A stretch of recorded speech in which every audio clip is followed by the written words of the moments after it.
Hello everyone, good evening. क्या हाल चाल सबके? Yes, now we are live. I hope आप सब लोग मुझे सुन पा रहे हो, प्रॉपरली देख पा रहे हो। एक कंफर्मेशन दे दो फटाफट से that my audio video everything is all clear. Good evening everyone. Good evening Nikhil, Vedika, Sudhir, hi Chirag, Shivam.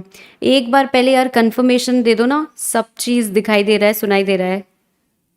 Dynamite. Good evening.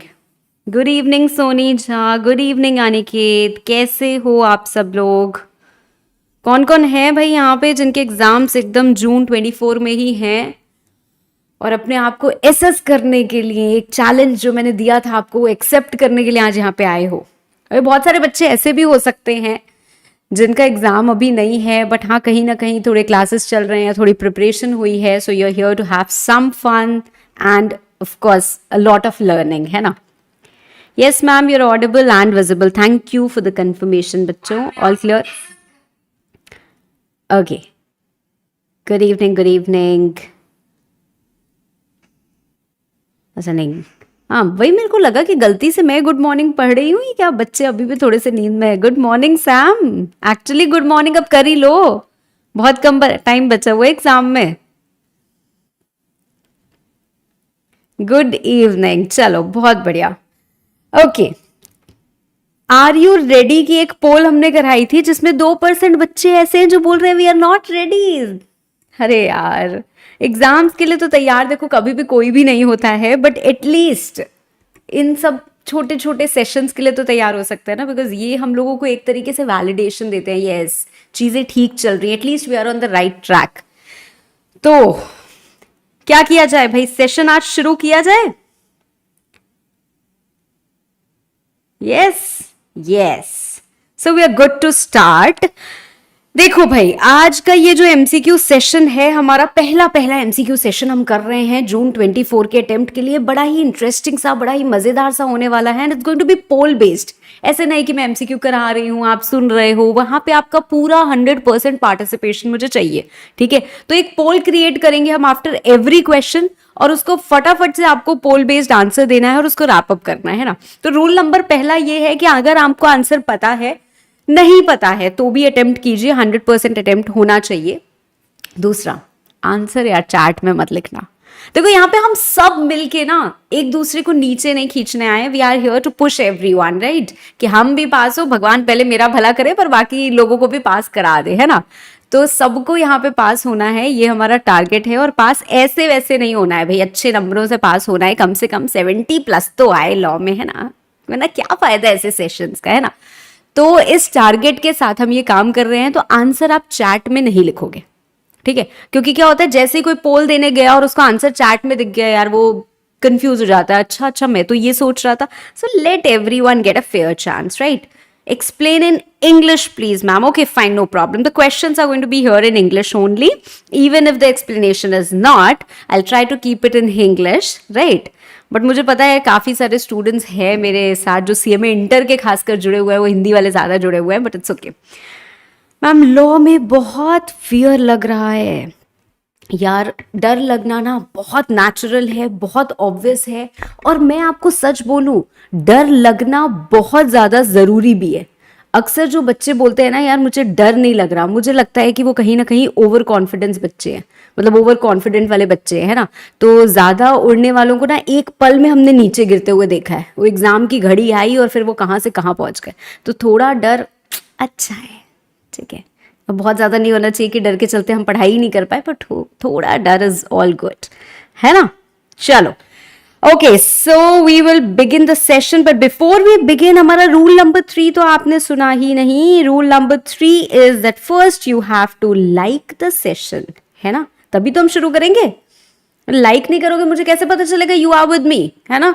So just tap on the like button and here we begin the session, right?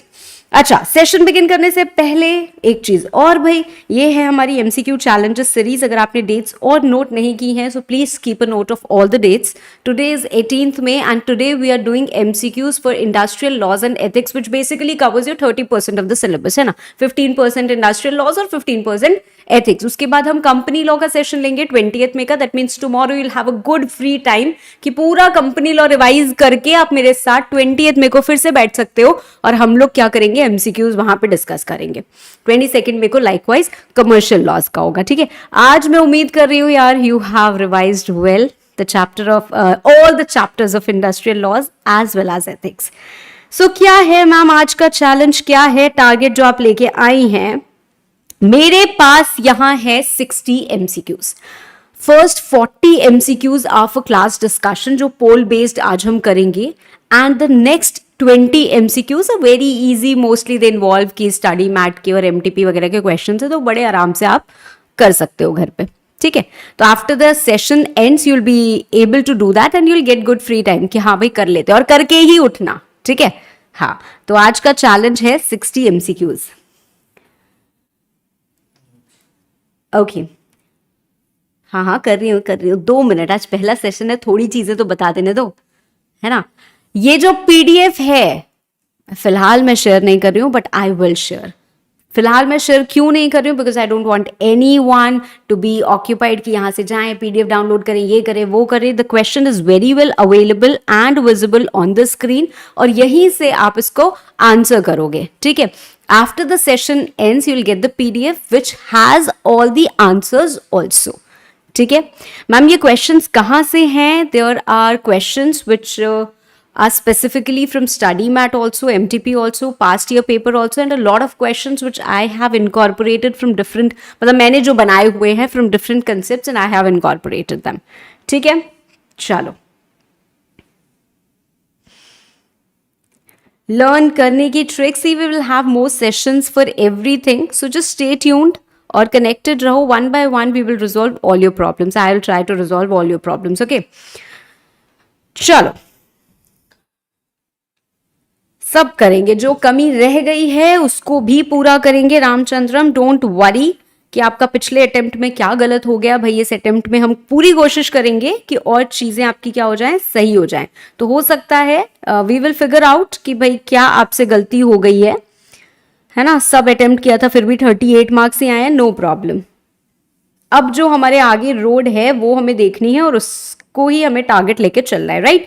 So here we begin the session. I hope everyone has liked it. अरे नहीं नहीं नहीं, ये गलती नहीं करनी है। You don't have to write answers in the chat, the poll is live my dear. Question number 1 की पोल लाइव है और क्वेश्चन नंबर 1 हमारा क्या कह रहा है, let's see. Mister Hanuman is a worker in a factory and he has been getting wages in accordance with code on wages, ठीक है।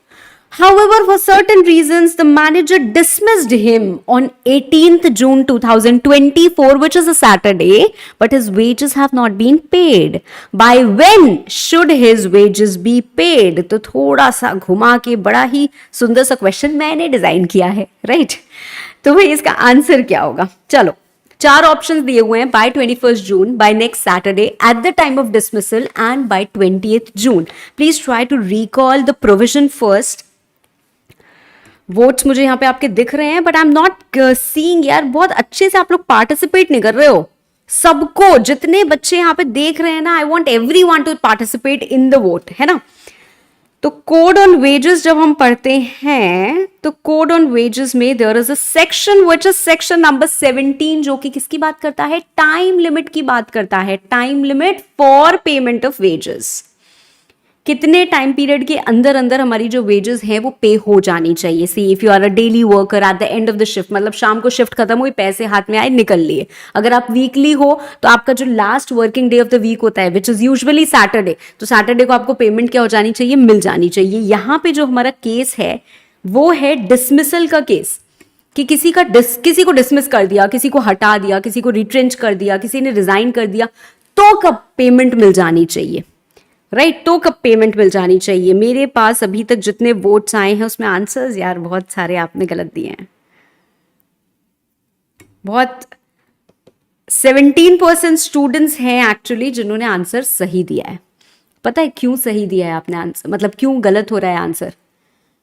प्रोविजन क्या है, कोई मुझे बता सकता है? जब डिसमिसल होता है तो with in 2 working days, within 2 working days हम उनकी पेमेंट कर देते हैं।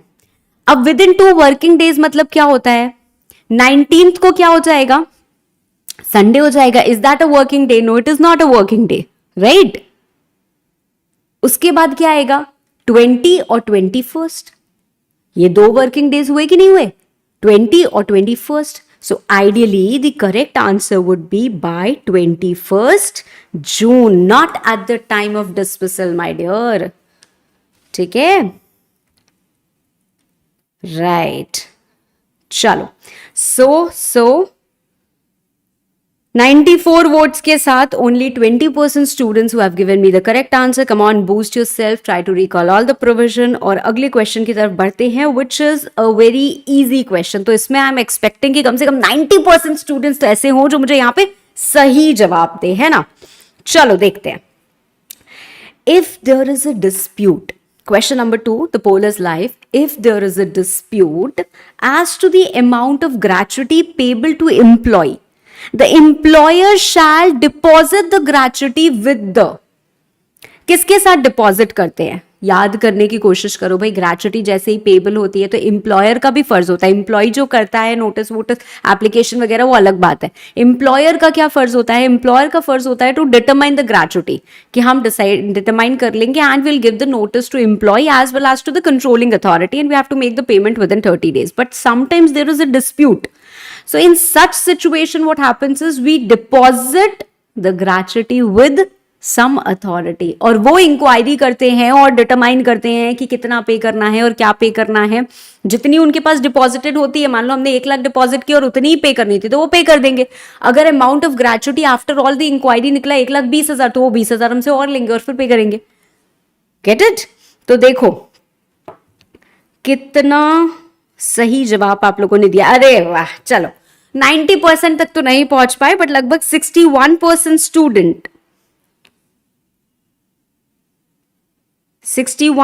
Student have given me the correct answer.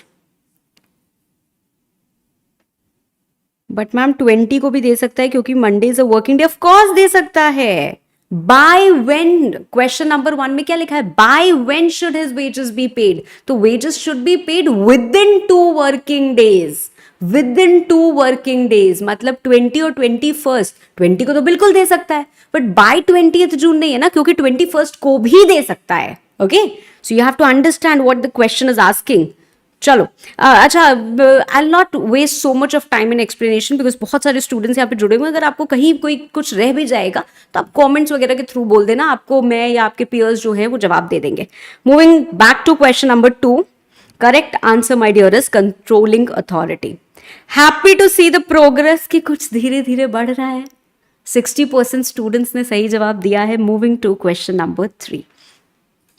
Question number 3, the role of management accounting is not described as scorekeeping, problem solving, cost reduction, attention directing.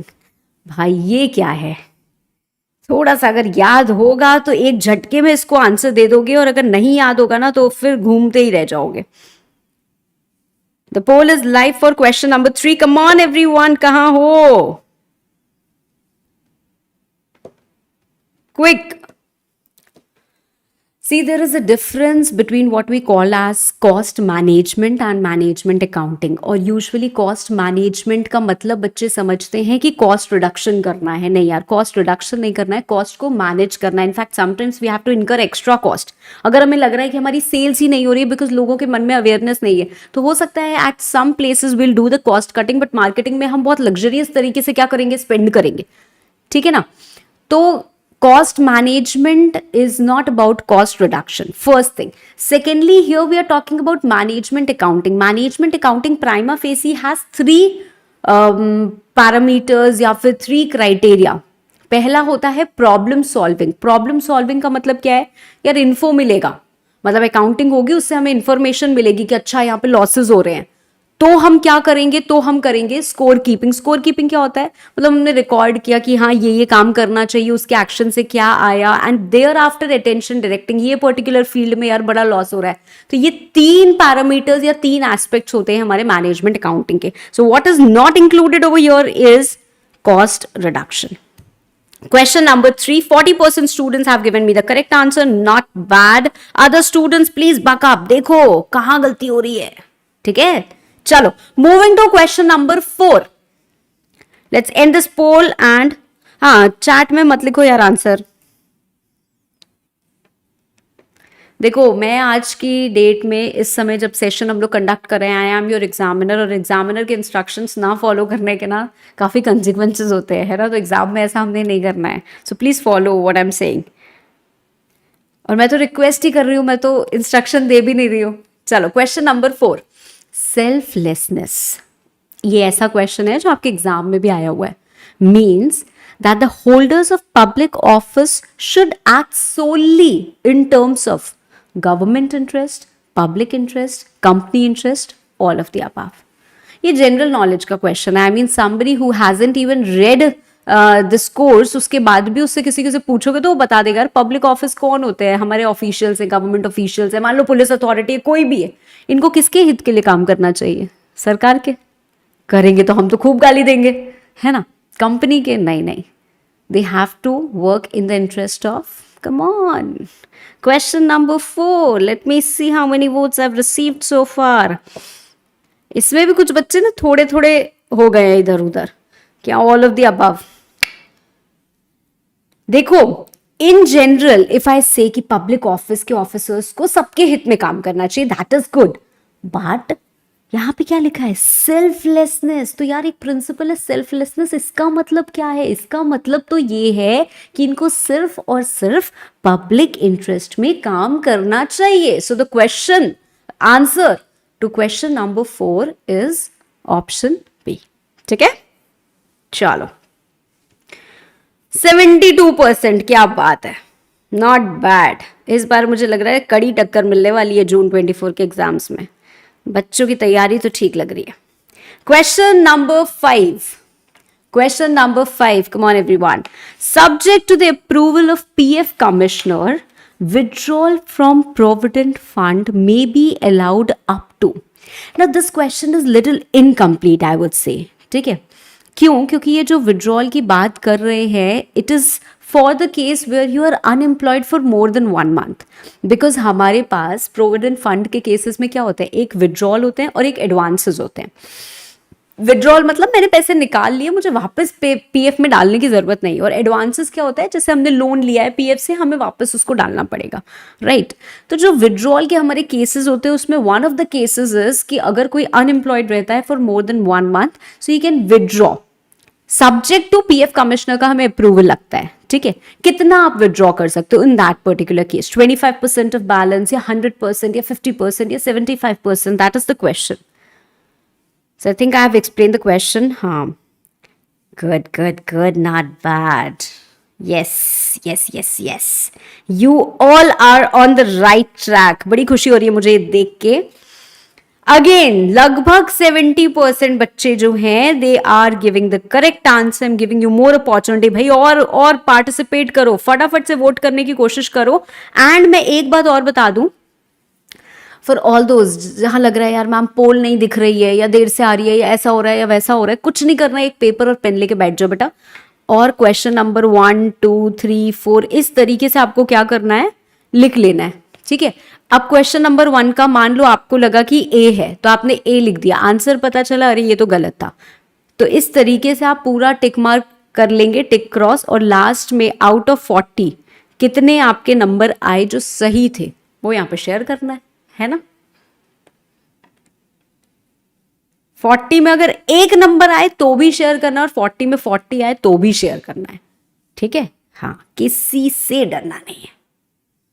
चलो, the correct answer, अरे votes तो थोड़े वो हो गए, correct answer is 75% of the balance. Wow, great Anika that you are doing the same thing. Great minds think alike. चलो, question number 6. Come on, everyone. Question number 6. No fine imposed on any employee shall be recovered from him after expiry of dash days on which it was imposed.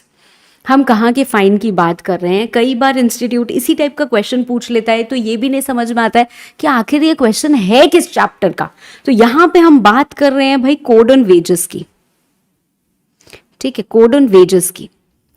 कई बार क्या होता है, employees या workers के ऊपर क्या लग जाता है, फाइन लग जाता है. तो फाइन में बहुत सारी हमें लिस्ट ऑफ रिक्वायरमेंट्स दिए हुए हैं. ठीक है, जिसके और भी क्वेश्चंस आ गए हैं तो मैं बहुत ज्यादा यहाँ पे नहीं बोलूंगी.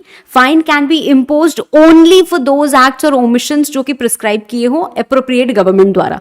तो वो बताते हैं कि इस अगर एम्प्लॉय आपका ये काम करता है तो आप उसके ऊपर फाइन लगा सकते हो. और मान लो कि आप उसको वेजेस दे रहे हो 2,000 रुपए की और आपने उसके ऊपर फाइन लगाया है 100 रुपए का, तो आप उस फाइन को काट के उसको वेजेस दे सकते हो. अदरवाइज भी आप फाइन की रिकवरी कर सकते हो, है ना. पर उसके कुछ रूल्स हैं कि जब इतने दिन एक्सपायर हो जाएंगे उसके बाद जाके हम उससे फाइन की रिकवरी नहीं कर सकते. कितने दिन, कितने दिन, कितने दिन? अरे या तो ये आपको याद है या तो ये आप तुक्का लगा रहे हो, है ना. और यहां पे मुझे क्लियरली समझ में आ रहा है कि maximum students are doing that guess work over here because the time limit my dear is 90 days. हाँ, तो ओनली 33% स्टूडेंट्स ने सही जवाब दिया है. Moving to question number 7. Question number 7 is again very very very I would say ये जो factories act की बहुत सारी टाइम लिमिट्स दी हुई. Factories act is one of the simplest acts you will ever find, है ना. पर इसमें क्या है, याद करने वाली चीजें बहुत ज्यादा है. अच्छा स्पिटून्स बनाना है तो कब बनाना है, अच्छा ड्रिंकिंग वाटर देना है तो कब देना, अच्छा शेल्टर देना तो कब देना, अच्छा क्रेच बनाना है तो कब देना, अच्छा वो हमें रूम बनाना है तो कब देना. मतलब बहुत सारे टाइम लिमिट्स है. व्हाइट वॉश कराना है कितने दिन में कराना है. सो ये आपको ना फैक्ट्रीज एक्ट में that learning thing is a lot important, right. So what you can do is in fact एक पेपर पे लेके आप सारे टाइम लिमिट्स लिख सकते हो. तो ऐसा ही एक क्वेश्चन यहाँ पे हमें दिख रहा है. Provisions for cool drinking water during hot weather. See factories act में सेक्शन 18 बोलता है that there has to be sufficient supply of water. कहीं पे भी आप फैक्ट्री में जाओगे तो पीने का पानी तो मिलना ही मिलना चाहिए. पर अगर आपके जो वर्कर्स हैं एक सर्टेन लिमिट से ज्यादा है तो आपको गर्मी में मतलब during hot weather you also have to provide the facility of cool drinking water, right. हाँ, तो ये कितना है, 150 workers are employed, 250 workers are employed, 350 workers are employed और 500 workers are employed. Come on, let's see how many of you know this. Arey, well done. 75% students have given the correct answer, which is 250 workers are employed. Well done. क्या बात है. चलो very good. मैं consistently देख रही हूँ लगभग 100 ही बच्चे वोटिंग में पार्टिसिपेट कर रहे हैं. चलो कोई बात नहीं. Question number 8. Question number 8.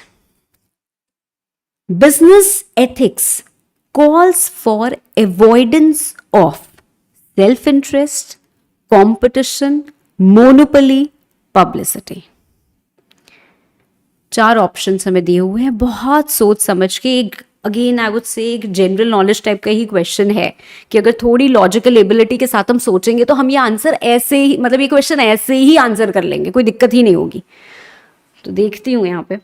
हाँ, बिजनेस एथिक्स क्या बोलता है, मतलब अपना ही इंटरेस्ट भूल जाओ यार. हम बिजनेस करने क्यों बैठे हैं. बिजनेस के अगर आप एथिक्स बोल रहे हो तो खुद को तो नहीं भूल सकते ना. Business is all about making profits, है ना. तो यार उसमें ठीक है एथिक्स ध्यान में रखेंगे बट बिजनेस अपना इंटरेस्ट तो नहीं भूल जाएंगे. पब्लिसिटी नहीं करेंगे क्या, पब्लिसिटी तो करनी ही करनी पड़ेगी भाई. एथिकल काम करते लोग और पब्लिसिटी करते, देखो हमने ये किया, देखो हमने वो किया, अपनी ब्रांड इमेज अपनी रेप्यूटेशन बढ़ाने के लिए. कंपटीशन तो कभी अवॉइड नहीं कर सकते. Competition is something which is very healthy and should be prevalent both for the interest of us and you, right. हाँ, तो चौथा क्या बचा, मोनोपोली. मोनोपोली जो होता है that is something which is harmful for the consumers, है ना. तो competition is something which is healthy and there must be healthy competition. Suppliers भी जो होते हैं वो भी एफिशिएंट बनते हैं and of course it is also gives an opportunity कि यहाँ स्मॉल स्केल बिजनेस जो है वो ग्रो कर पाए. मिलेगा मिलेगा, इंतजार का फल मीठा होता है. Question number 9. Moving to question number 9. Which one of the following will not be included in the definition of wages under the Payment of Gratuity Act? See, whenever ऐसे ना question बहुत ज़्यादा आता है when we are talking about the definition of wages. So under different acts it will be asked, right? तो यहाँ पे Payment of Gratuity Act की हम बात कर रहे हैं, इसमें से क्या wages की definition में include नहीं होगा? Come on, the poll is live and I'm waiting for your answers. Quickly you can recall कि भाई Payment of Gratuity Act के हिसाब से what do we call? Wages हम किसको कहते हैं? वेजेस हम किसको कहते हैं? मैं बता दूंगी तो फिर मैं आंसर ही बता दूंगी, इसलिए मैं धीरे धीरे रुक जा रही हूँ कि थोड़ा तो मौका दूंगा आपको, नहीं तो मैं आपको बोल रही हूँ don't write answers in the chat and I am saying all the answers, है ना? तो ऐसे तो नहीं चल पाएगा, कोई बात नहीं। जो हमारी वेजेस हम कैश में देते हैं plus the earners allowance, but it does not include bonus, HRA, commission, overtime, ये सब इंक्लूड नहीं होता है। So my dear, the correct answer would be overtime. See, overtime is something which has been specifically excluded, तो mark हम उसी को करेंगे, right? Moving to question number 10. Moving to question number 10. Beta, after the end of the session, I'll share the PDF. Right now, you can see the questions on screen and participate in the vote. Participate in the poll. Which among the following is a principle of public life? Usually question उल्टा भी पूछता है. Which among the following is not the principle of public life? But very easy. 7 principal हैं जो पोल में vote कर दे. Please chat में जरा 7 प्रिंसिपल के नाम लिख देना. Let me see who can write it. All 7 principles.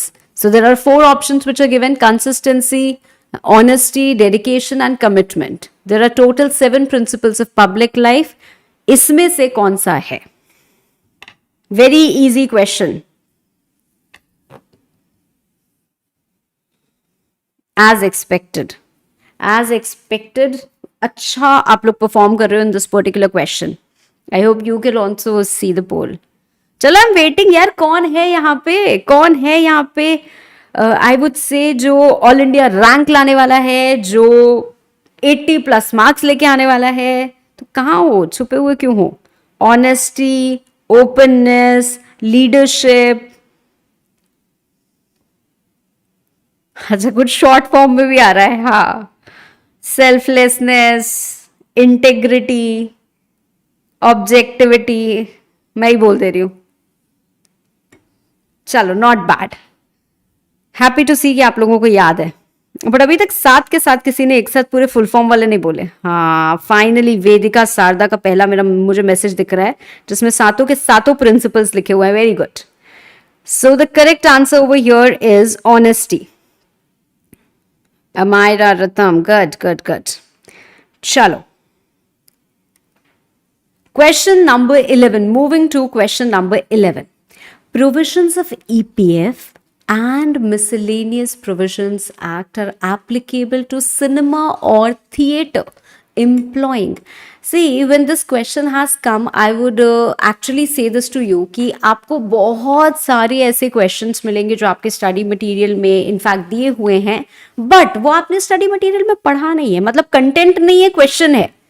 तो ऐसी सिचुएशन में क्या करना चाहिए? कई बार बच्चे मुझसे पूछते हैं मैम इसका क्या करें? मैंने कहा याद कर लो, ठीक है, क्योंकि इंस्टीट्यूट क्या करती है, वहां से उठा के सीधे क्वेश्चन आपसे पूछती है। अब ये तो हम नहीं कर सकते हैं कि मैम जैसे ये आउट ऑफ सिलेबस पूछा है वैसे कुछ भी पूछ सकते हैं, तो कुछ भी तो पढ़ के हम नहीं जा सकते ना बेटा। एक एक्ट अगर हमको पढ़नी है तो हमको उसके लिमिटेड इतने से ही सेक्शन पढ़ने हैं, हम पूरी एक्ट तो नहीं पढ़ सकते। तो रिस्क ही ले सकते हैं कि जितना क्वेश्चन एटलीस्ट इंस्टीट्यूट ने मटेरियल में पूछा है वो तो हम करके जाएं। तो इतनी चीजें तो आपको पता होनी चाहिए, ठीक है? Okay, so the poll is live and let me see how many of you know it. तो काफी यहाँ पे कंफ्यूजन है, मैं इन जनरल आपको बता देती हूँ। EPF and miscellaneous provisions act की इन जनरल अगर हम एप्लीकेबिलिटी समझते हैं तो व्हाट इज इट? 20 और मोर पर्सन्स, राइट? बट इसके बाद अगर हम सिनेमा या थिएटर की बात करते हैं 5 और more persons. And there is one more thing that you should keep in mind is for the industry specified in schedule 1। तो वो शेड्यूल 1 भी आपको याद रखना है, ठीक है? Okay, so the correct answer over here is option C, 5 और मोर पर्सन्स। ठीक है, why? Because here the provision is written over here is for cinema और थिएटर. ठीक है, चलो मूविंग टू क्वेश्चन नंबर 12. जितने भी क्वेश्चंस आपके गलत हो रहे हैं प्लीज वो क्वेश्चन नंबर मिलके लिख के रखना कि I have to mark this question and I have to review it later. Question number 12. In which of the following manner the employer may fix wage period as per code of wages 2019? ये तो बहुत ही simple है और अभी तो हमने पहले discuss ही किया था. तो हमने शायद सबसे पहला question I think the which I discussed was with respect to time limit only, है ना. तो फोर्टनाइटली भी होता है हमारे पास, मंथली भी होता है. मंथली होता है तो पेमेंट कब करते हैं? Before 7th day of next month, है ना. तो डेली भी हो सकता है, वीकली भी हो सकता है, फोर्टनाइटली भी हो सकता है और मंथली भी हो सकता है. बहुत ही सिंपल क्वेश्चन है. देखते हैं जरा आंसर क्या इतना सिंपल था आप लोगों के लिए. ओके थोड़ा सा यहां पे भी आप लोगों को कंफ्यूजन है but to a great extent अच्छा आंसर कर रहे हो. 64% स्टूडेंट्स ने सही जवाब दिया है विच इज ऑप्शन सी. सब तरीके से कर सकते हैं, कोई दिक्कत नहीं है. Okay next question, question number 13. Come on everyone, I want more and more participation. Question number 13. The term family as defined in ESI Act does not include. Family की जो डेफिनेशन है उसमें क्या चीज इंक्लूड नहीं होती है. हो सकता है फैमिली की डेफिनेशन याद भी नहीं हो, पर अगर नहीं भी याद है तो भी थोड़ा सा दिमाग लगा के देखना कि यार फैमिली किसको हम कहेंगे. जो लोग हमारे ऊपर डिपेंडेंट होते हैं वो कहीं ना कहीं हमारे सारे फैमिली में आ जाते हैं. बिकॉज इंटेंशन क्या है ये सारे लेबर लॉज का, ये सारे लेजिस्लेशन का, कि किसी को भी कुछ हो नहीं, to provide a lot of social security benefits, to provide a lot of benefits in different ways, right. तो फैमिली में कौन कौन आएगा? स्पाउस. अगर जीवन में स्पाउस फैमिली में नहीं आएगा तो समझ लो कि फिर फैमिली कुछ है ही नहीं, है ना. माँ बाप और स्पाउस ये तो जीवन का पूरा सार होते हैं ना. बट माँ बाप भी क्या होते हैं एक तरीके से. चलो अब इस कॉन्ट्रोवर्शियल चीज में नहीं जाते हैं. But spouse, minor adopted child, dependent unmarried daughter and independent married sister. तो दिमाग लगा लो आंसर पता चल जाएगा. और दिमाग तो आप लोगों ने घना ही लगाया है. चलो very nice. An independent married sister, right? Basically your spouse, the minor child, whether it is legitimate or whether it is adopted, जो हमारे डिपेंडेंट चाइल्ड होता है जब तक वो एजुकेशन रिसीव कर रहा है तब तक, या फिर वो 21 ईयर्स का हो जाए, है ना, तब तक, या फिर वो अनमैरिड डॉटर हो तब तक. ठीक है, तो मतलब अगर कोई बच्चा है वो 22 साल का है पर वो अभी एजुकेशन रिसीव कर रहा है तो still is going to be covered under family only. ठीक है, तो इस तरीके से खैर हमने बहुत सारी चीजें पढ़ी हुई हैं. Question number 14. A factory employs 250 workers. Spouse के नाम पे अभी से इतनी इतनी स्माइल्स छूट रही हैं, पता नहीं यार, पढ़ लो, मिलेगी मिलेगी जीवन में स्पाउस भी मिलेगी. A factory employs 250 workers. All the workers, including workers above 60 years of age and below 15 years of age, went on strike. अब एम्प्लॉयर ने क्या किया, क्या कर सकता है? Can deduct fine from all the workers. Cannot deduct fine from workers who are under the age of 15. No fine can be imposed from workers who are 60 years and above. Cannot deduct any fine from any worker. Fine के provisions हैं. अभी थोड़ी देर पहले बोला था ना मैंने आपको कि फाइन के भी बहुत सारे प्रोविजंस हैं और उसमें से एक हमने ये पढ़ा था कि हम 90 डेज के बाद नहीं कर सकते. एक हमने ये पढ़ा है कि हम फाइन को इंस्टॉलमेंट में रिकवर नहीं कर सकते. और एक ये भी है कि इसका जो सही आंसर है, ओके 49% बच्चे बस सही जवाब दे रहे हैं मुझे. हाँ, क्योंकि अभी आधे लोगों का दिमाग तो वो पुरानी वाली वो स्पाउस पे अटका है ना. क्वेश्चन नंबर 13 से वो आगे नहीं निकल पाए हैं. Okay see, ideally the provision is that you cannot deduct fine from workers who are under the age of 50. ठीक है, so the correct answer of question number 14 is B. ठीक है, वही हमारा सेक्शन 19 का जो फाइन्स है कोड ऑन वेजेस का, the same provision is applicable here also. Moving to the next question. In case अगर किसी बच्चे को पोल नहीं दिख रहा है ना बेटा, तो you are sitting with copy and paper, तो आप मतलब कॉपी एंड पेपर बोल रही हो, कॉपी एंड पेन है ना, तो आप अपना मार्क करते जाओ. लास्ट में आप ये तो बता सकते हो जोड़ के कि कितने आए. Question number 15. There is a factory located in the state of Uttar Pradesh. Uttar Pradesh में एक फैक्ट्री है where usually painting is done once in 10 years. ठीक है, तो 10 साल में एक बार वो पेंट कराते हैं, तो सब चीज तभी करा लेते हैं. उनके क्या है, वुडन मेटालिक डोर्स है. और आपसे पूछा जा रहा है कि भाई क्योंकि एक फैक्ट्री है तो फैक्ट्रीज एक्ट लगता है, तो इट शुड बी पेंटेड और varnished once in every 6 months, 5 years, annually, 10 years. कब होना चाहिए, कैसे होना चाहिए? बहुत ही इंपॉर्टेंट सेक्शन की यहां पे हम बात कर रहे हैं, क्लीनलीनेस का सेक्शन, जो हमारे एक सेक्शन नंबर 11 आता है जिसमें देयर आर डिफरेंट थिंग्स की वाइट वॉश होना चाहिए 14 months में, बहुत सारी टाइम लिमिट्स वगैरह दी हुई हैं हमको. वहीं पे ये भी आता है कि अगर आपके जो डोर्स हैं वुडन हो या मेटालिक हो, उनको पेंट करना हो या वार्निश करना हो, they should be done once in every, चलो लगभग मेजॉरिटी बच्चों को तो सही आंसर पता है. And the correct answer is 5 years. ये बहुत इंपॉर्टेंट सेक्शन है, not just from your objective perspective कि हाँ ऑब्जेक्टिव वाले क्वेश्चन इसमें आते हैं, इसमें पूरा का पूरा सब्जेक्टिव क्वेश्चन भी आता है. ठीक है, हाँ, तो इसको लाइटली नहीं लेना है. एक और क्वेश्चन हमारा फैक्ट्रीज एक्ट का, जिसमें again there is a time limit, मतलब याद है तो पार लग जाएगा और नहीं याद है तो फिर तुक्का लगा के आएंगे, ऐसे जय माता दी करके कोई भी ऑप्शन सोच लेंगे, है ना. Shelter rooms with suitable lunch rooms are to be provided if more than dash workers are employed. 100, 250, 500, none of the above.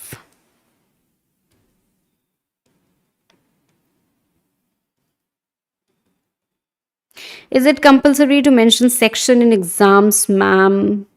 Well, nothing is compulsory. If you write, it gives a great impression. और usually क्या होता है ना, क्योंकि ये ऐसा paper है, ये ऐसा सब्जेक्ट है जहाँ पे आपको बोल दिया right a short note on this, आपने शॉर्ट नोट लिख दिया, वो 6 नंबर का क्वेश्चन है, आपको एवरेज मार्किंग मिल जाती है. चलो 6 में 3 दे दिया, 6 में 2.5 दे दिया, 6 में 4 दे दिया.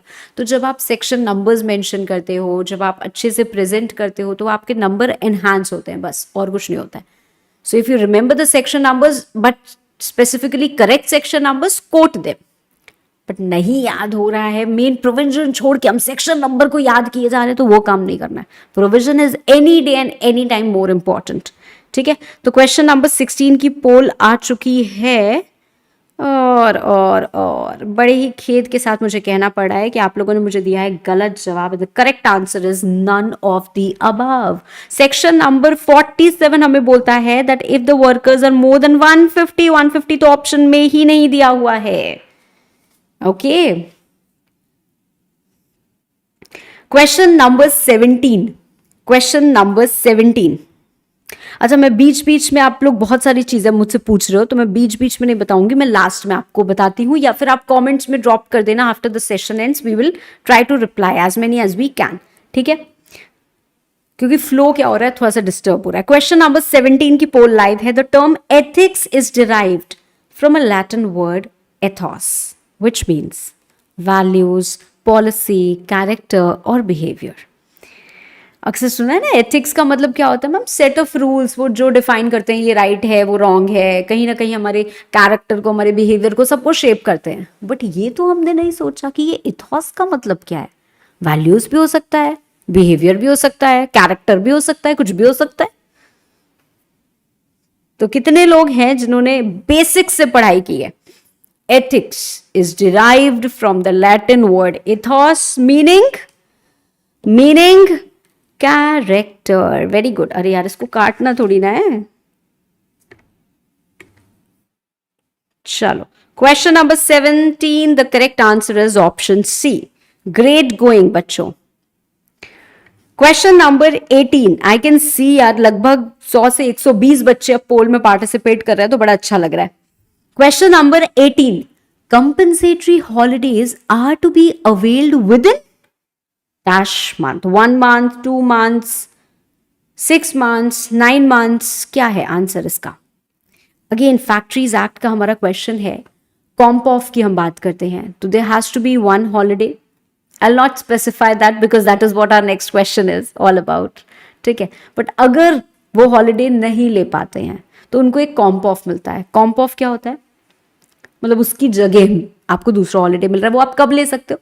सेम मंथ में ले सकते हैं या फिर अगले अगले 1 महीने में, अगले 6 महीने में, अगले 2 महीने में, अगले 9 months में.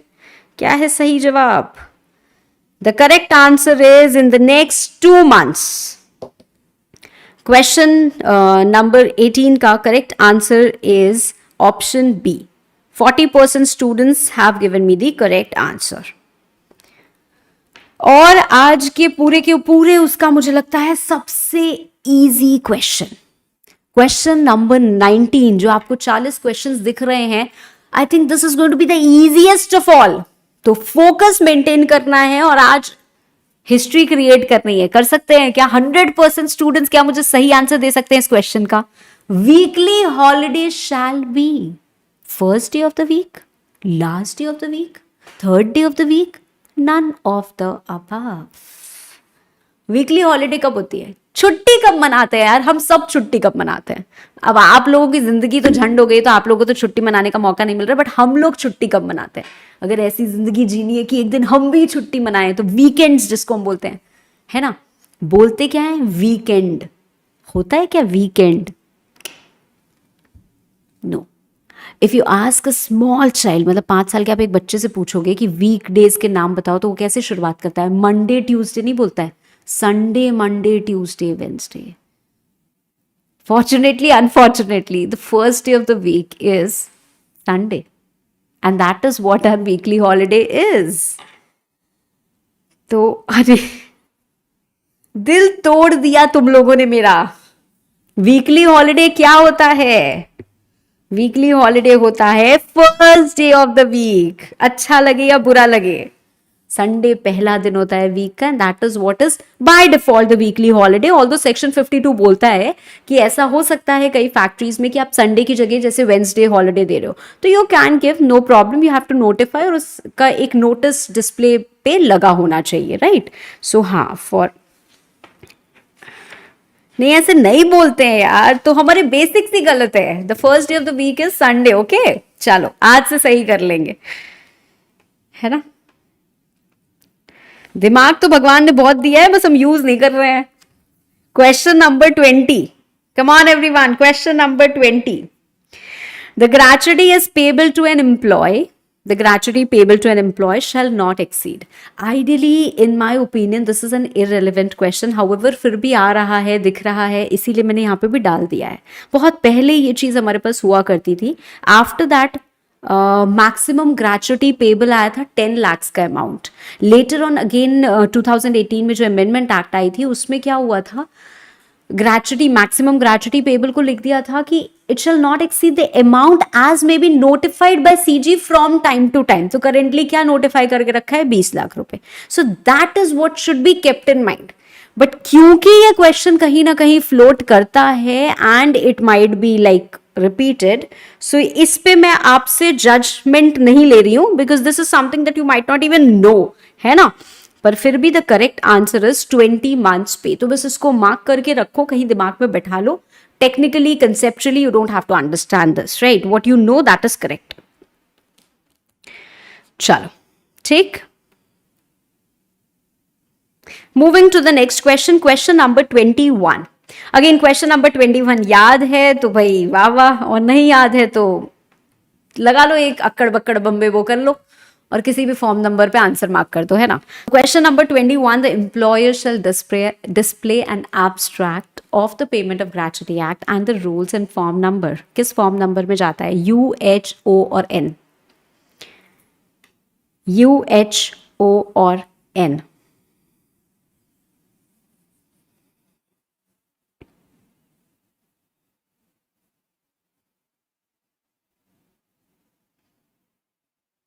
देखो बेटा, बुक में कई जगह बहुत आंसर्स गलत हो सकते हैं, अपनी नॉलेज पे, अपनी लर्निंग पे आप विश्वास रखिए।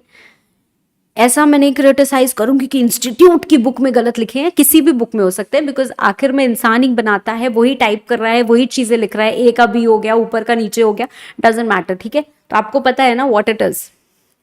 चलो, हाँ, okay, great. The correct answer to question number 21 is option A, you. You है ना। चलो, हाँ, आंसर प्लीज यार चैट में मत लिखो, इतना एहसान करो मेरे ऊपर। Question number 22, in how many days the site appraisal committee is required to report its recommendation to state government? 30 days, 90 days, 60 days और 15 days? भाई साइट अप्रेजल कमिटी ये सब पढ़ा कहाँ है? कुछ याद आ रहा है? अगर मुझे एक फैक्ट्री खोलनी है and it involves maybe hazardous process, yeah, already have a factory and I want to expand it, तो what I have to do is I have to make an application. हमें क्या करना पड़ता है? एप्लीकेशन देनी पड़ती है। किसको? साइट अप्रेजल कमिटी को। वो क्या करते हैं? चेक करते हैं, पूरा एग्जामिन करते हैं, एक रिपोर्ट बनाते हैं और अपने रिकमेंडेशन देते हैं स्टेट गवर्नमेंट को। स्टेट गवर्नमेंट क्या करती है? अप्रूवल दे देती है हमको। तो ये जो रिपोर्ट बना के वो रिकमेंडेशन अपने देते हैं स्टेट गवर्नमेंट को, ये कितने दिन के अंदर अंदर देते हैं? हमने एप्लीकेशन दे दी, उसके कितने दिन के अंदर अंदर ये काम करेंगे? 30 डेज, 60 डेज, 15 डेज, 90 डेज, क्या करते हैं? देखो जरा कितना आप लोगों को आंसर पता है। बस ऐसे ही मिक्स्ड रिएक्शंस थोड़े से आए हैं। The correct answer my dear is option B. Option B, क्या बात है, 90 days. Option B, 90 days. Moving to question number 23. Question number 23. If an employer intends to close the business, एक employer है जो अपना business बंद करना चाहता है, then he is required to send notice to the controlling authority within dash how many days before the intended closure.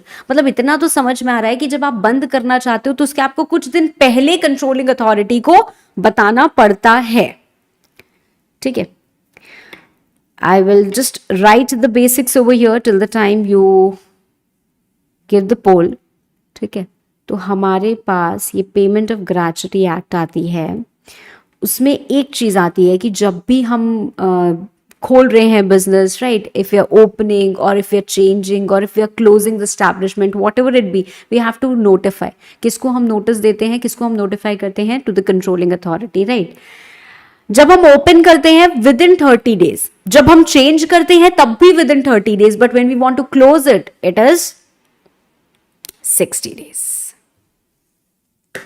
60 days. अब open और वो वाला याद होगा, क्लोज वाला याद नहीं होगा, है ना। तो इसलिए बच्चे थोड़ा कंफ्यूज हो गए और 30 और 60 में आपका कंफ्यूजन दिख रहा है मुझे। चलो नेवर माइंड, इट्स ओके। फिर भी 36% स्टूडेंट्स ने कहीं ना कहीं थोड़ा सही जवाब दिया है।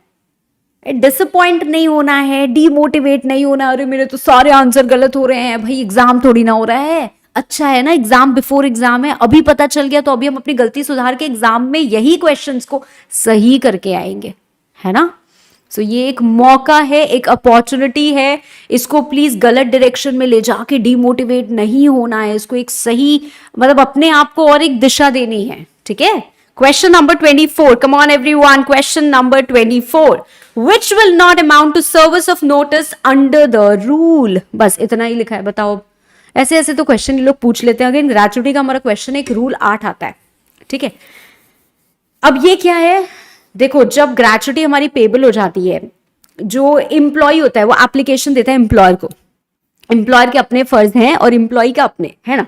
तो एम्प्लॉय देता है एप्लीकेशन एम्प्लॉयर को, एम्प्लॉयर उसको वेरीफाई करता है और उसके बाद नोटिस इशू करता है एम्प्लॉय को कि हाँ भाई तुम्हारी इतनी ग्रेच्युटी बनती है और ये डेट ऑफ पेमेंट है, यहां तक हम क्या कर देंगे, दे देंगे। उनको वैसे 30 दिन के अंदर अंदर देनी होती है, उसी के अंदर वो लिमिट लिख के मतलब टाइम लिख के दे देते हैं। ये क्या है? नोटिस सर्व कर रहे हैं एम्प्लॉय को।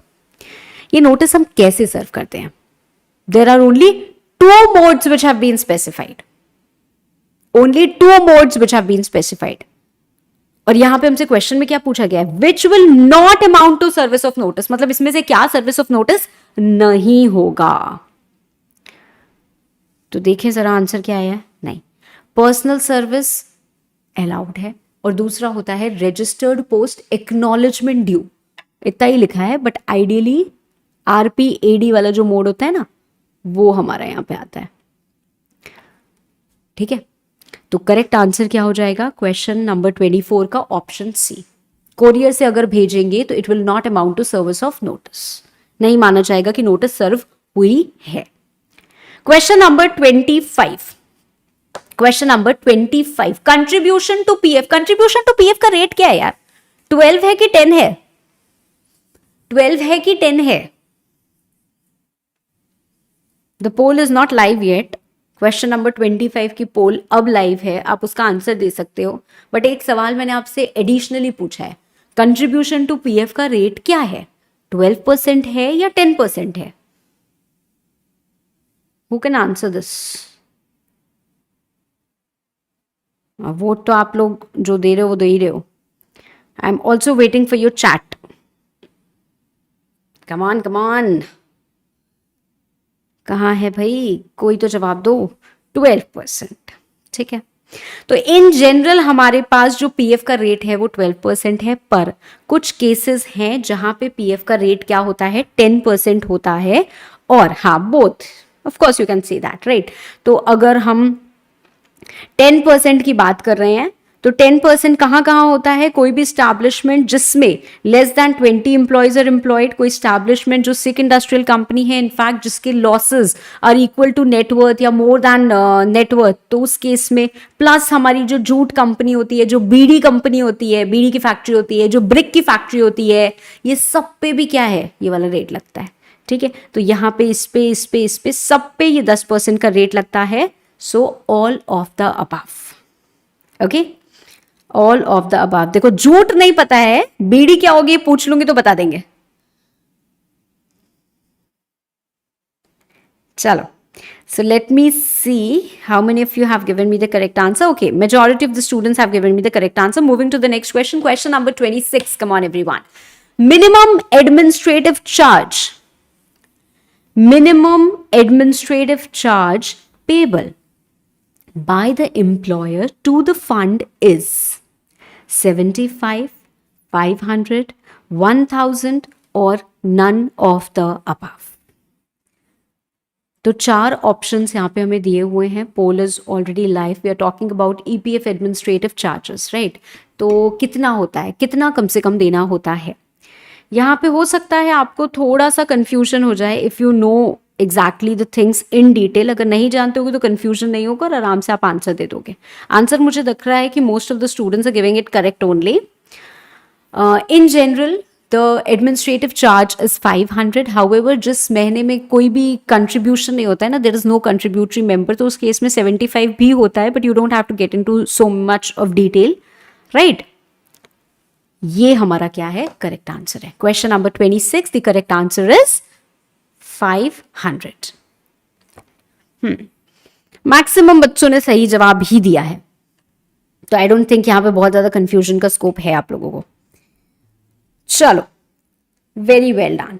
क्वेश्चन नंबर 27 इंस्टीट्यूट की मटेरियल का क्वेश्चन है यार, तो इंस्टीट्यूट की इज्जत रख लेना, है ना, सही आंसर देना है यहाँ पे।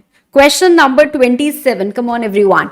The maximum penalty recoverable from the employer who makes the default in payment of any contribution to the fund is. मतलब आपको कंट्रीब्यूट करना था to the fund, you haven't contributed. हमारे पास एक सेक्शन आता है जहां पे हम डैमेजेस की बात करते हैं, राइट। और 5% भी है, 10% भी है, और इससे ज़्यादा नहीं बोलती। पहले आपका देखती हूँ मैं पोल कितना है। पोल पूरा स्कैटर्ड है। 17% ए, 38% बी, 20% सी, 29% डी। वो हिलता जा रहा है इसलिए मैं बोलती जा रही हूँ। Solid confusion.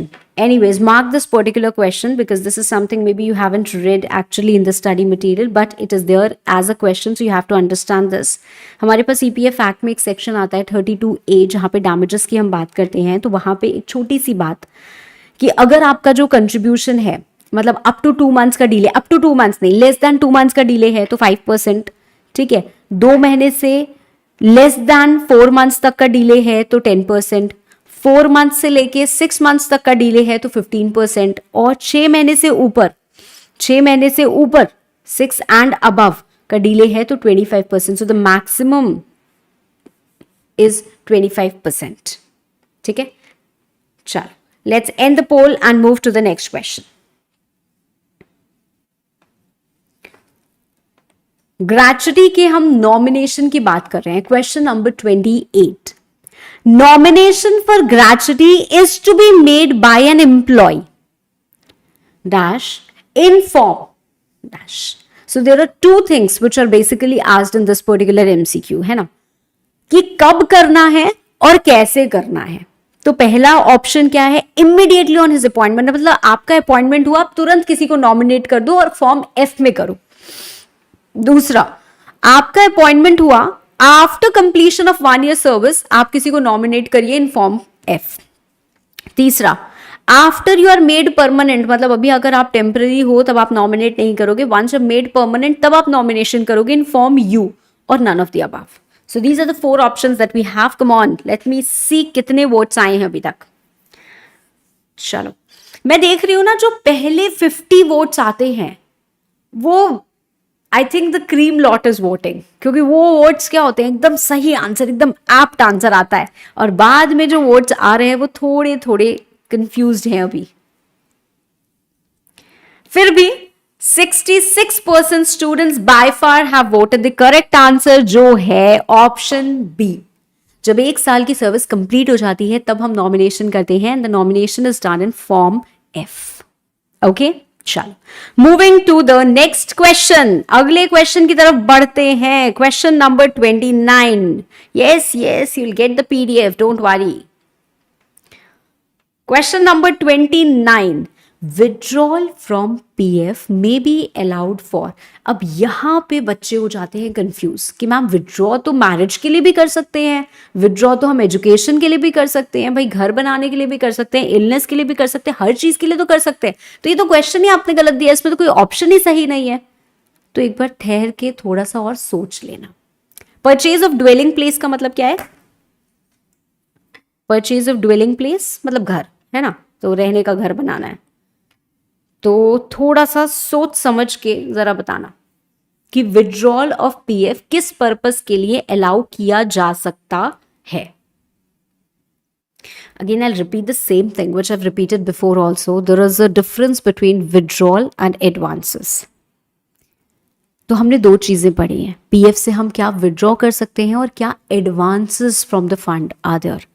तो आपको समझना पड़ेगा, इसमें से 3 ऑप्शंस जो दिए हुए हैं ना वो एडवांसेस के केस वाले हैं, और सिर्फ एक ही विड्रॉल का केस है. तो मैरिज हो, एजुकेशन हो, इलनेस हो, these are all advances, these are not withdrawal. ठीक है, so what is considered as withdrawal, that is option C, which is the correct answer. Option C, which is the correct answer. For illness in certain cases is again advance.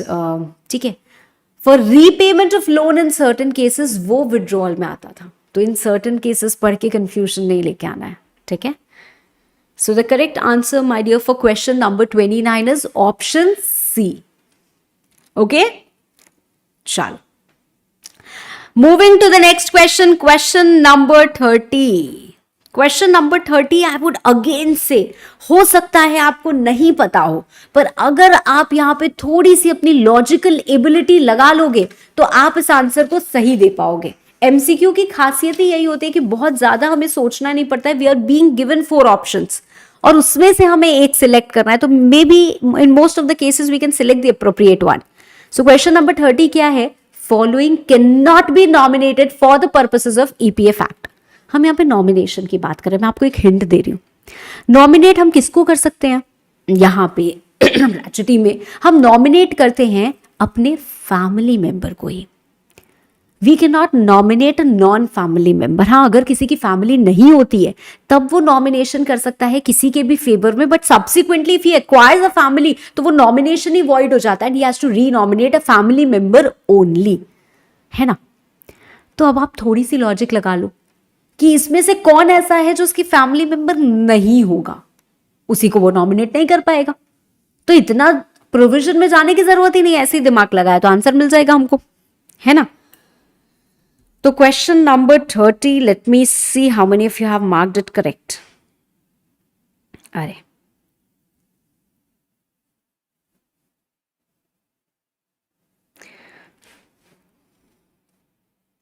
the correct answer is actually sons of a deceased sons who have attained majority.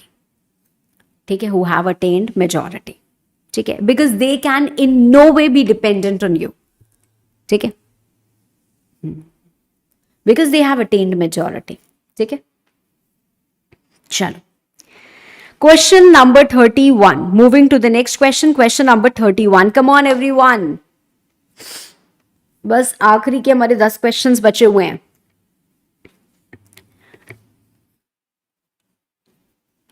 A member of the corporation shall cease to be a member if he fails to attend dash consecutive meeting. It is not just about the member of corporation, but हमारे पास जो standing committee होती है, जो medical benefit council होती है, ESIC में पढ़ा है ना ये सारे के सारे लोगों के बारे में, कि इतने सारे हमारे पास ऑर्गेनाइजेशंस या अथॉरिटीज होती है, राइट। तो ये सारे के member they cease to be a member अगर वो कंजिक्यूटिवली कितनी मीटिंग नहीं अटेंड करते हैं, 3, 5, 7 और none of these. Very very easy question, but of course you should know it. अगर पढ़ा ही नहीं है कभी तो फिर नहीं पता चलेगा, बट अगर पढ़ा है तो बड़े आराम से, इट इज वेरी इजी। मतलब कहीं डिटेल में जाके क्वेश्चन नहीं बनाया, बड़ा ऊपरी ऊपरी सा क्वेश्चन हम लोगों को बनाया हुआ है।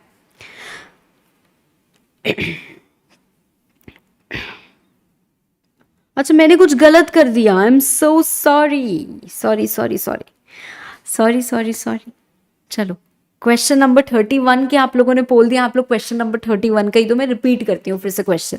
While filing appeal to EPF appellate tribunal, the employer has to deposit dash percentage of the amount due from him, 25%, 50%, 75% और none of the above। मैं वापस आ गई।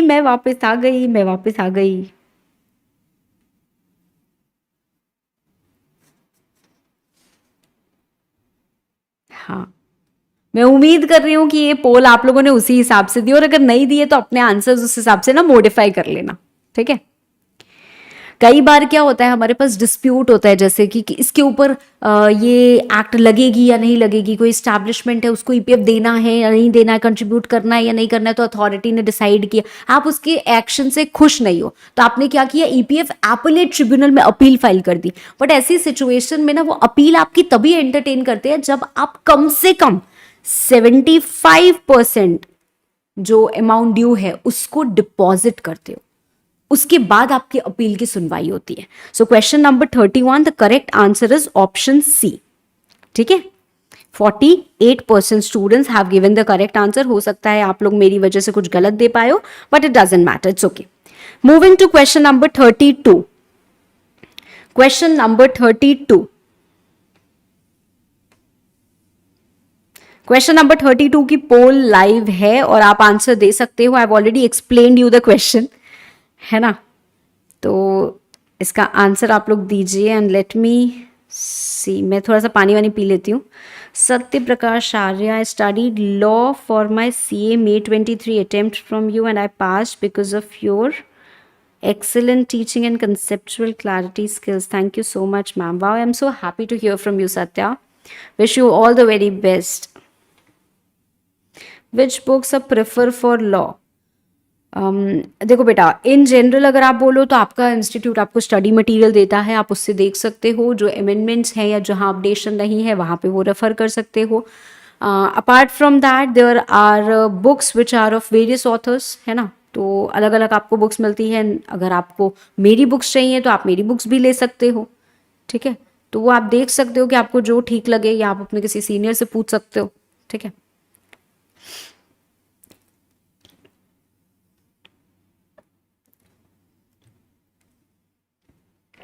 Okay, so back to our question. चलो, 62% स्टूडेंट्स ने मुझे दिया है सही जवाब, और इसके साथ मेरा दिल खुश कर दिया है। Option A 3 is the correct answer. Very well done बच्चों। Question number 33. Question number 33. Who will not be considered as an employee? किसको हम एम्प्लॉय नहीं मानेंगे? Canteen workers, casual workers, partners और पार्ट टाइम एम्प्लॉय. अगेन बहुत easy है. In fact जब हम एम्प्लॉय की डेफिनेशन पढ़ते हैं तो we have read so many case laws, है ना. हमने बहुत सारे केसेस पढ़े हैं. याद तो आपको नहीं करने हैं, बट एक कुछ केमिकल इंडस्ट्रीज का पढ़ा था हमने. एक हमने साउथ इंडिया, शायद साउथ इंडिया ऐसे ही कुछ था, साउथ इंडिया फ्लोर का पढ़ा था, है ना. वो जो फ्लोर मिल होती है, जो चक्की होती है ना, उसका. तो बहुत सारे केसेस पढ़े हैं हमने जहाँ पे हम आइडेंटिफाई करते हैं कि नहीं नहीं यार, कैंटीन के वर्कर्स जो हैं उनको भी हम एम्प्लॉय मानेंगे. जो पार्ट टाइम एम्प्लॉय हैं उनको तो हम एम्प्लॉय मानेंगे ही मानेंगे. पर आपको क्या लगता है कि partners can be treated as employees? Well no, partners maybe they are working. Because अगर एक वो पार्टनरशिप होती है तो वो ही खुद ही काम कर रहे होते हैं सारा, मे बी बहुत सारा काम कर रहे हो, मे बी उनको रेम्यूनरेशन भी मिल रहा है, but still they can not be treated as an employee, right. Because ultimately वही है जो उस पूरे के पूरे बिजनेस को ओन कर रहे हैं. So who cannot be treated as an employee? It is the partners. Very well done. So 72% students have given me the correct answer, which is option C, partners.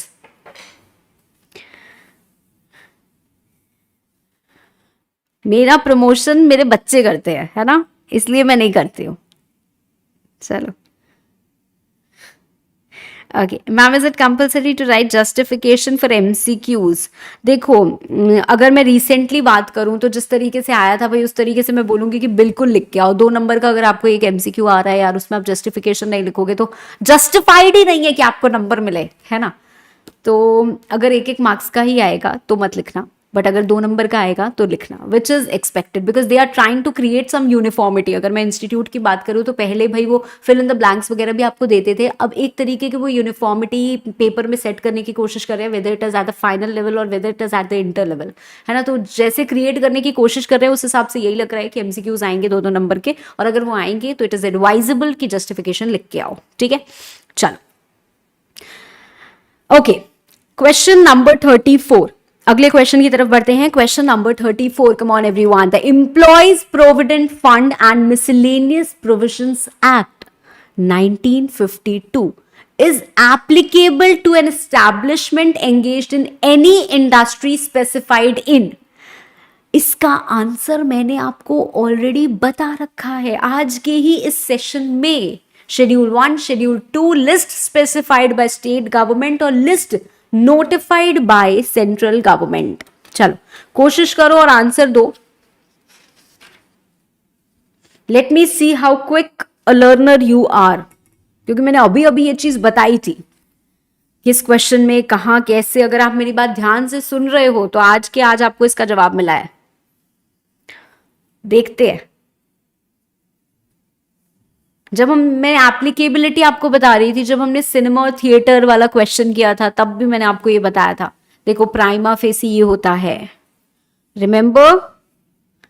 No ma'am, we have a very short lived memory, हम तो भूल जाते हैं. चलो फिर भी लगभग 43% students ने दिया है सही जवाब, which is schedule 1. Question number 34. The correct answer, my dear students, it is option A. ठीक है, चलो. Question number 35. अगले क्वेश्चन की तरफ बढ़ते हैं. Question number 35. हु, क्या पोल लाइव है? नहीं. Who among the following is not the principal employer? इसमें से कौन प्रिंसिपल एम्प्लॉयर नहीं कहलाता है? ठीक है, तो सेक्शन 2 में हमने जो पढ़ी हुई है कि जो फैक्ट्री का ओनर होता है वो प्रिंसिपल एम्प्लॉयर होता है, जो ऑक्यूपायर होता है वो भी प्रिंसिपल एम्प्लॉयर होता है. तो ऐसे हमने बहुत सारी चीज़ें पढ़ी है, मैं सब नहीं बताती जाती. ठीक है, बट 4 ऑप्शन हमें यहाँ पे दिए हुए हैं और पूछा गया इसमें से कौन प्रिंसिपल एम्प्लॉयर नहीं कहलाएगा. Occupier, owner, legal representative of the owner or legal representative of the contractor, right? We have the concept of something called as immediate employer. We have the concept of something called as principal employer. कुछ याद आ रहा है? तो basically immediate क्या होता है, contractor होता है। हम, मेरी फैक्ट्री है, मेरे को लेबर चाहिए, मैंने क्या किया, मैंने किसी कॉन्ट्रैक्टर को बोल दिया भाई आप लेके आ जाइएगा, तो वो क्या हो गया, वो इमीडिएट एम्प्लॉयर हो गया। मैं क्या हो गई, मैं प्रिंसिपल एम्प्लॉयर हो गई। तो इसमें से कौन प्रिंसिपल एम्प्लॉयर नहीं है? ओनर, ऑक्यूपायर, उनके एजेंट, उनके legal representative, the person who is responsible for supervising और कंट्रोलिंग द एस्टैब्लिशमेंट, ये सब के सब क्या हो जाते हैं, प्रिंसिपल एम्प्लॉयर हो जाते हैं। तो इस पर्टिकुलर क्वेश्चन में हमारा करेक्ट आंसर क्या होगा? Very well done. 71% students have given me the correct answer, ये है।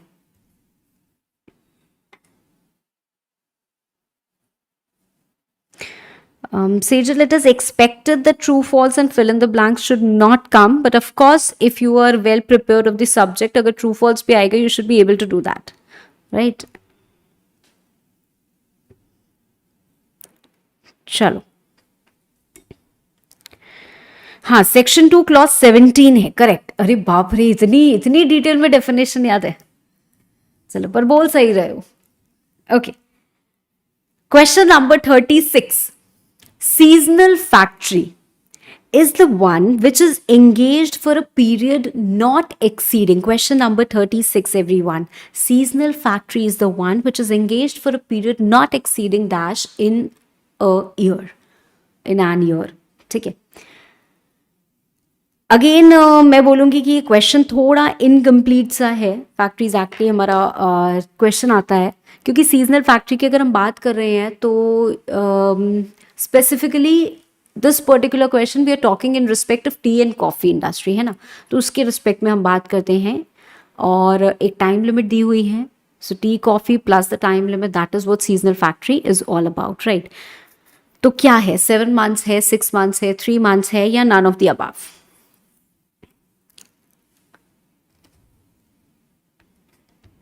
बच्चों को यूजुअली लगता है कि 6 ही होगी मैम, आधी होगी।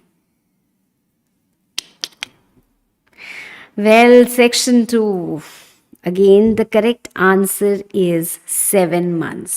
तो इसको मार्क कर लो यार, कैसे ये आंसर गलत हो रहा है, ये तो पता होना चाहिए, अच्छे से एकदम पता होना चाहिए। बहुत इजी भी है and consider this as important also, ठीक है।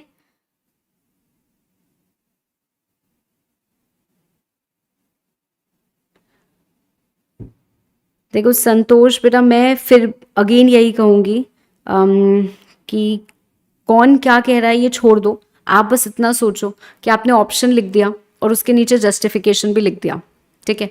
अगर सिर्फ ऑप्शन का नंबर मिल रहा है 2 नंबर, सोचो तो ऑप्शन तो लिख ही दिया ना, उसका 2 नंबर मिल जाएगा। पर अगर सोचो कि ऑप्शन का 1 नंबर और जस्टिफिकेशन का 1 नंबर मिल रहा है और आपने जस्टिफिकेशन नहीं लिखा, तो आपका तो 1 नंबर कट गया ना। हर क्वेश्चन में 1 नंबर कट गया कि नहीं कट गया? तो लिखना बुराई तो नहीं है, पर ना लिखना can be fatal for you, right. तो इट्स एडवाइजेबल कि आप लिख के आओ। 2 नंबर का अगर आपसे एमसीक्यू पूछ रहा है यार, तो कहीं से भी ठीक नहीं लग रहा है कि आप सिर्फ ऑप्शन लिख के आओ, है ना यार। प्रोफेशनल एग्जाम हम दे रहे हैं, है ना, कोई बीकॉम का पेपर थोड़ा दे रहे हैं कि हाँ चलो 2 नंबर बट रहे हैं, बटोर लेते हैं थोड़ा सा हम लोग भी, ठीक है। ओके, कई बार ऐसा होता है कि लगता है कि ये होगा पर हो नहीं पाता है हमसे, पर जो दिल कहे ना वो कर देना चाहिए। तो क्वेश्चन नंबर 37, लेट्स सी, जो दिल कहता है आपका, आप वो करते हो और सही आंसर लेके आते हो या नहीं लेके आते हो। विच of the following is not an advantage of business ethics? तो आपने बिजनेस एथिक्स के एडवांटेजेस पढ़े हैं, बहुत सारे पढ़े हैं। इसमें से 3 ऑप्शंस ऐसे हैं जो बिजनेस एथिक्स के एडवांटेज है और एक ऑप्शन ऐसा है जो उसका एडवांटेज नहीं है, वही हमें पॉइंट आउट करना है। पहला, through increasing moral and trust businesses can increase their market share. भाई अगर आप एथिकल प्रिंसिपल्स फॉलो करोगे तो उससे क्या होगा, जो ट्रस्ट है लोगों का आपके बिजनेस में वो बढ़ेगा और लोग और आपके साथ जुड़ेंगे तो आपका मार्केट शेयर बढ़ जाएगा। Second, publicity due to well and ethical performance. Ethics अपने आप में एक पब्लिसिटी कर देता है। इफ समवन इज अनएथिकल ना, तो भी पब्लिसिटी हो जाती है। हालांकि आज के जमाने में तो ना बदनामी में भी नाम है ऐसे करके सब कर देते हैं, बट वो अच्छी नहीं होती है। Nobody would want to go over there, right. उसका सिर्फ मजा ही लेंगे ठीक है, पॉपुलैरिटी भले ही मिल जाए, बट अब आप सोचो, अब मैं वैसे यहाँ पे ऐसे कुछ कंट्रोवर्शियल चीजें नहीं करना चाहती हूँ, बट इसलिए मैं नाम नहीं लूंगी, नाम आप चैट में लिखना चाहें तो लिख सकते हैं, but then there is a celebrity जो थोड़े वियर्ड कपड़े पहनती हैं, ठीक है, अगर वो आज मूवी रिलीज करे तो would anyone want to watch that? थोड़े वियर्ड कपड़े पहनती है मतलब रिसेंटली नहीं, छोड़ो चलो जाने दो, जिसको जो लगता है वो समझ लो और लिख दो, है ना। मैं शॉर्ट फॉर्म थोड़ा सा लिख के बता सकती हूँ, UJ, तो समझ में आया? और अगर नहीं आया तो बहुत अच्छी बात है, आप लोग इस चीजों से दूर हो। अब सब वो छोड़ के ना इसी में दिमाग लगाएंगे कि मैम आखिर बात किसकी कर रही हैं।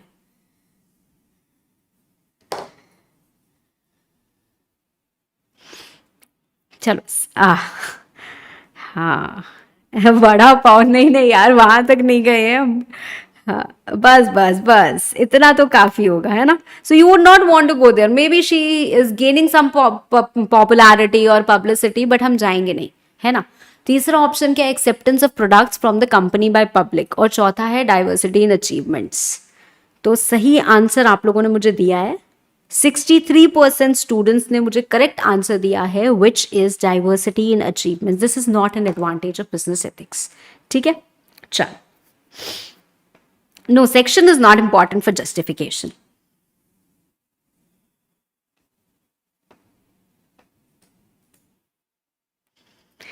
Question number 38 my dear, come on, last 3 questions. ये तो इन तीनों तो सही होने ही होने चाहिए, तो जितना ऊपर नीचे हो गया कोई बात नहीं, अब ये तीनों हम लोग एकदम करेक्ट करेंगे अच्छे से। 80-90% स्टूडेंट्स मेरे साथ इसका सही जवाब देंगे, and I will proudly and the session. Question number 38, come on everyone. Which among the following will not be included in the definition of wages according to Code on Wages? अब हम wages की definition किसके हिसाब से पढ़ रहे हैं? पहले हमने पेमेंट ऑफ ग्रेचुटी के हिसाब से पढ़ी थी, अब हम पढ़ रहे हैं कोड ऑन वेजेस के हिसाब से। तो वेजेस की डेफिनेशन में क्या इंक्लूड नहीं होता है? Retaining allowance, HRA, dearness and none of the above. तो यार बेसिक प्लस प्लस ये 3 चीज आती है, and it does not include bonus. भाई घर मिला है, हाउस एकोमोडेशन वो नहीं होता है, बिजली मिली है, पानी मिला है, HRA मिला है, ग्रेचुटी है, कमीशन है, ओवर टाइम है, ये सब नहीं होता है। Basic DARA, that is retaining allowance, ठीक है। तो स्पेसिफिकली एक्सक्लूड किया गया, जो नया कोड ऑन वेजेस आया उसकी डेफिनेशन में से स्पेसिफिकली बहुत सारी चीजें एक्सक्लूड की गई है। तो what is the correct answer? चलो इतना आगे तो नहीं आ पाया, बट कोई बात नहीं।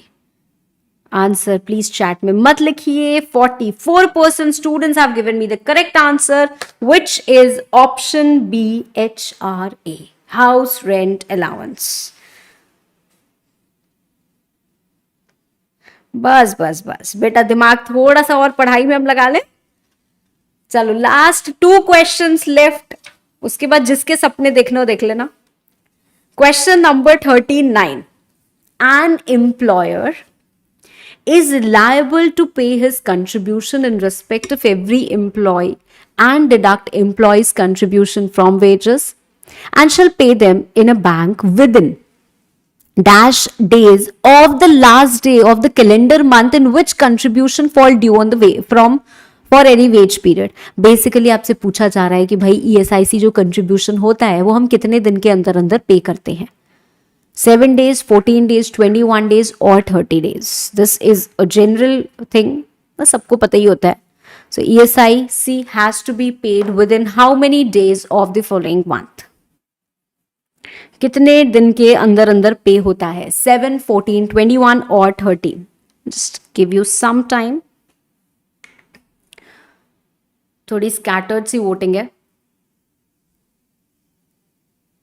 Sure, see I am planning to come up with a session of writing practice. मैं आपके साथ कराना चाहती हूँ, बिकॉज वो एक चीज़ है जो बहुत ज़्यादा बच्चों को दिक्कत मिलती है। तो जब मैं आपके साथ राइटिंग प्रैक्टिस कराऊंगी ना, I also tell you how do you write justification, okay?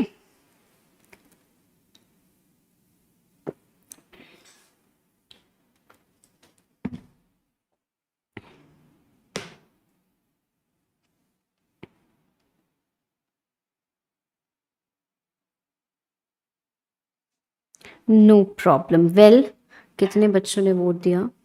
थोड़ी स्कैटर्ड से ही आपके आंसर्स आए हैं, but never mind. 31% students have given me the correct answer which is option C, 21 days. ठीक है. और आज का आखिरी सवाल, तो टेक अ डीप ब्रेथ. और इस पे तो यार कुछ तो कर दो. एक मतलब मुझे गुरु दक्षिणा दे दो.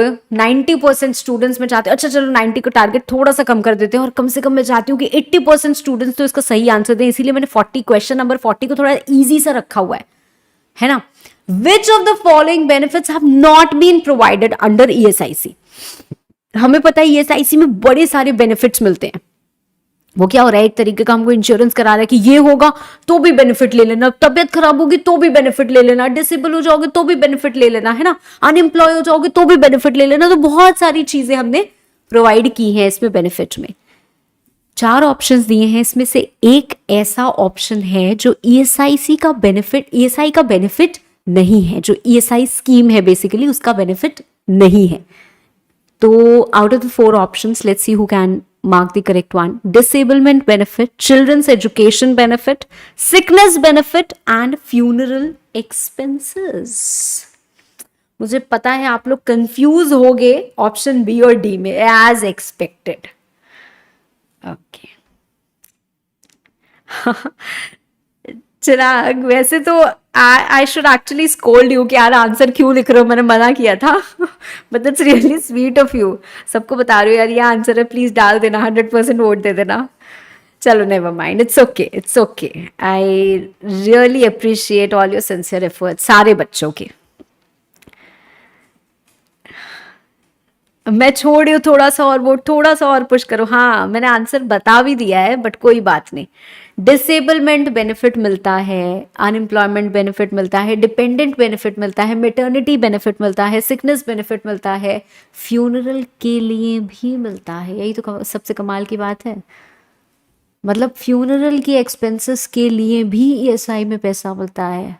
उसको मिलता है जो वो लास्ट राइट्स परफॉर्म करता है, राइट. चिल्ड्रन एजुकेशन के लिए बेनिफिट नहीं मिलता है. उसके लिए इंश्योरेंस नहीं है कि भाई मुझे बच्चे को पढ़ाना है, पैसे दे दो, नहीं मिलेगा उसके लिए. ठीक है. तो the correct answer my dear is option B, children's education benefit, right. So happily I am ending the session.